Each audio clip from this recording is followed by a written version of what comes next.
Umpama Ahlong memeras ugut rakyat untuk membayar pelbagai cukai pada kadar segera, tetapi lebihan bayaran lembap pula dipulangkan semula. Itu sindiran keras seorang pemerhati yang senada dengan kenyataan Ahli Parlimen Pandan, Datuk Seri Rafizi Ramli, susulan pendedahannya bahawa kerajaan masih menahan lebih 33 bilion ringgit cukai terlebih bayar rakyat dan syarikat.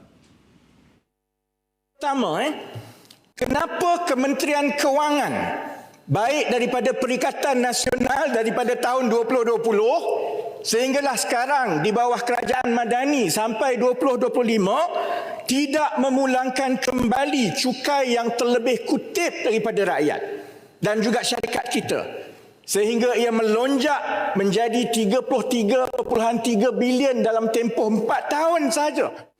Apa puncanya? Kenapa lambat proses? Tak cukup kaki tangan ke? Tak cukup masa ke untuk buat taksiran? Apa perasaan kita kalau kita jadi pembayar cukai yang ada syarikat, kena bayar cukai mengikut anggaran yang ditetapkan? Bila kita file, kita terlebih bayar, kita tak dapat 3-4 tahun.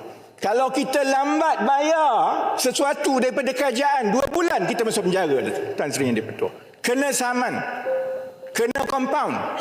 Ini bukan RM300, ini 33 bilion yang masih lagi kerajaan belum bayar kepada rakyat. Turut bersetuju dengan Rafizi, pemerhati menegaskan rakyat berdepan hukuman penjara 2 bulan sekiranya lewat membayar cukai, namun kerajaan pula boleh menahan bayaran balik cukai rakyat sehingga 5 tahun.